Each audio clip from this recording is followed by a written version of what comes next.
How Should We Then Live was a series of 10 films released by Francis Schaeffer, an evangelical Christian theologian. And it came out in the 1970s, and it was really big in particular in the evangelical Christian world. And I saw them when I was at Avondale College, so I would have been about 8, 9, 10 years of age when I saw the films. And I grew up the son of a man who was an evangelical Christian theologian and preacher and evangelist.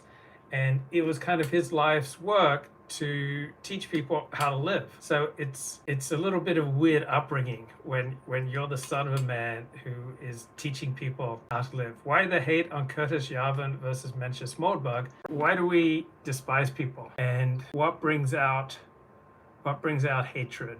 And I think that one thing that brings out hatred that Curtis Yarvin embodies is that he has very strong opinions and asserts himself on all sorts of things that he doesn't know much about. So I was listening to that podcast with Curtis Yarvin, and he talks about, I never understood Pompey until I read X book. As though you read one book and then you understand Pompey, this figure in ancient Roman history. No, it's because he's making all these sweeping proclamations about things that are not verifiable, that he doesn't know very much about. So my father would also do the same thing, and I've also inherited the same tendency. And people really hate it when you make very strong proclamations on things you don't know much about.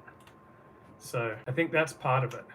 So there may be more about why people hate Curtis Yarvin, but that's what rubs me the wrong way, is that he is making all these sweeping proclamations, and essentially he wants a thuggish dictatorship. He would like to see Trump supporters bully and use violence to take power, and to give Trump the power of a monarch in the United States.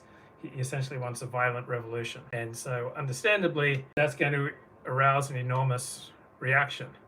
He and Michael Anton are talking about the need for a violent revolution.